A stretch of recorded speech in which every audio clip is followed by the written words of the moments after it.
easy way out, and they say, oh, it's just that person won't work. It's just that welfare queen with 5 kids, and she won't work, and she's why the budget isn't balanced. Well, do we have to reform welfare? Yes, but you cut that person off and all the people, and you still don't balance the budget. You don't get anywhere close to balancing the budget.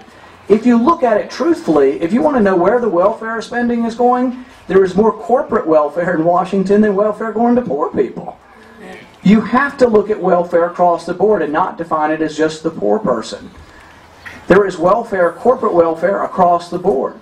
The other thing you have to say is the Democrats will sometimes say, well, we need to keep the person on welfare, no limits, forever and ever, but we could cut the military budget. The truth of the matter is you have to do both. You have to look at the budget across the board. 40% of the budget is the military budget. We have to start by saying all military spending is not for national defense. We have to define what national defense is. The Grace Commission 40 years ago, or 20 years ago now, talked about $500 hammers and $100 wrenches in the waste. That waste goes on. In Iraq, we gave a $1 billion no-bid contract to Halliburton. What do? What's the first thing they do before they get started? They hire a lobbyist.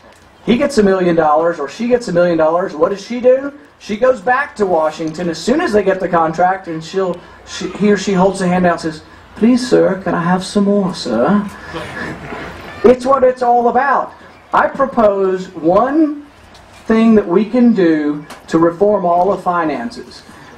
Money does corrupt politics, and McCain-Feingold recognized that, but they went about it in the wrong way. McCain-Feingold made it illegal for my taxpayer group to buy advertising.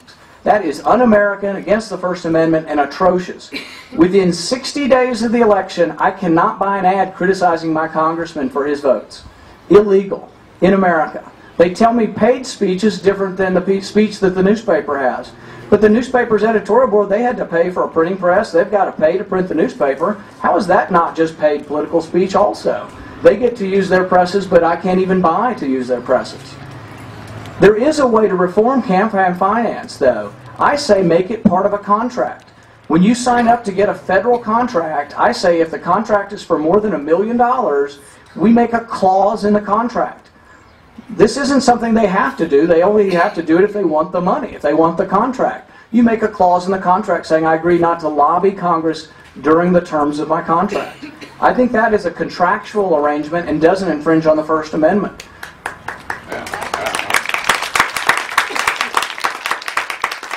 I think there are ways you can also add to the contract and say that while the terms of my contract I'm receiving this amount of money from government, I agree not to contribute to PACs that contribute to candidates, and I won't directly contribute to candidates. Now there's some details you have to work out on that contract, but there is a way to say, and what my point is here is that if we get beyond a Republican primary, these are issues that appeal to independents and moderates and other people because it's about good government.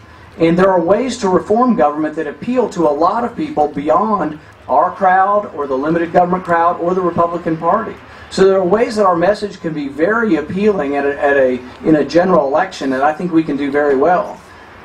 The other thing we have going for us is that we have to win a primary in the beginning, but the Republican primary in Kentucky will have about 100,000 voters.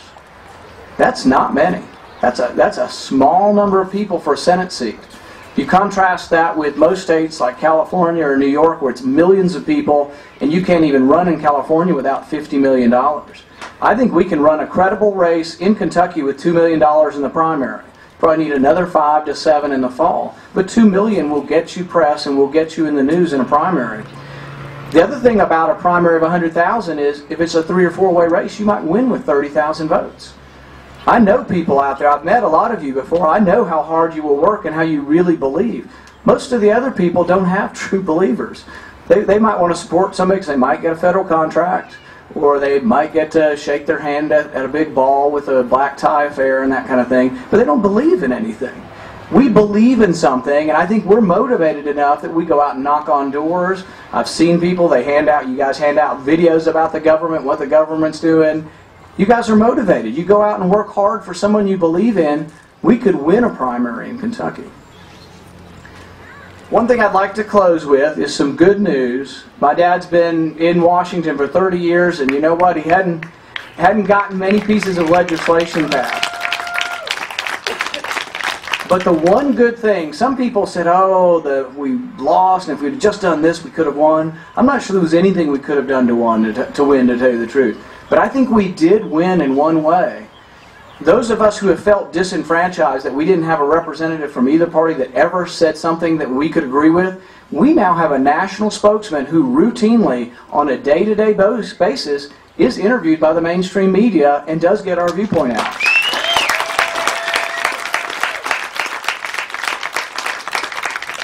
And for the first time, he's going to have a piece of legislation, if they don't change it, that will be something that we can all get behind, and that's audit the Fed.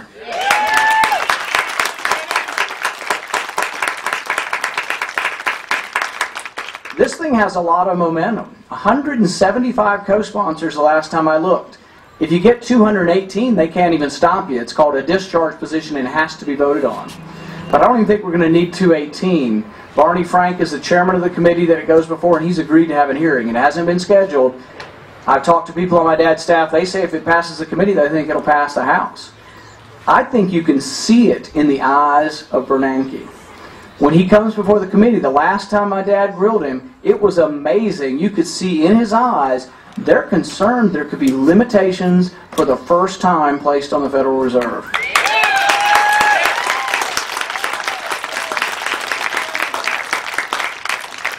Most people in the mainstream media have no idea that the Federal Reserve has increased its asset sheet by $2 trillion. We're all complaining about the $1 trillion of the Obama stimulus plan and the $1 billion of the bank bailout that the Republicans and Democrats did together. But there's another $2 trillion that was just created on the balance sheet of the Federal Reserve with no authority of the people, no vote by Congress, and no consent. That is an abomination and has to change.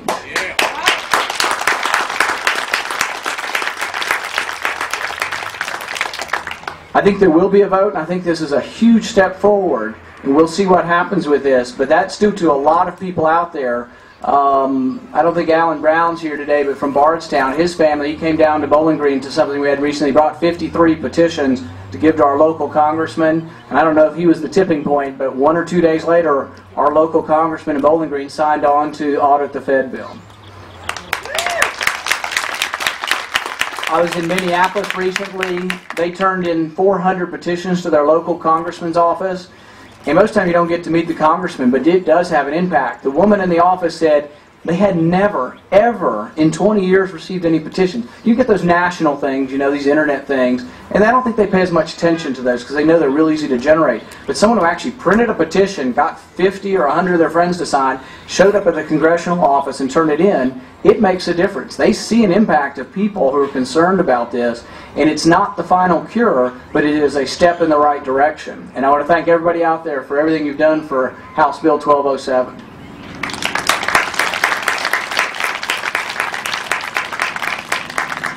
One final word on the specifics of what I'm doing. We formed what's called an exploratory committee. We have a website, randpaul2010.com, and we're beginning to raise money.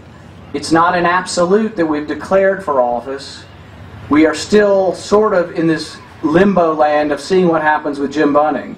It's very hard to beat an incumbent. And there are some things that Bunning has done right. He did vote against the bank bailout and has been conservative on many fronts.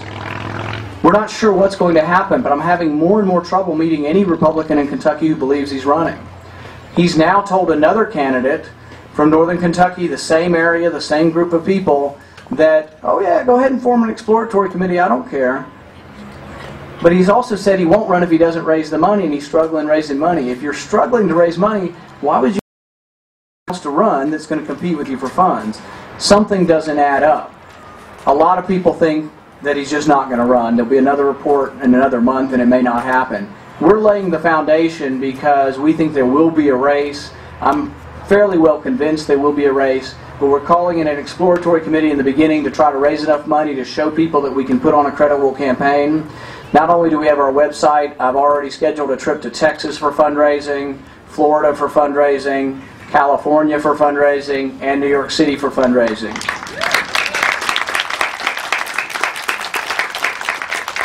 anything you can do to spread the word, write letters to the editor, get on our website, anything you can do to generate traffic or help me in this, I would appreciate it. Thank you for having me.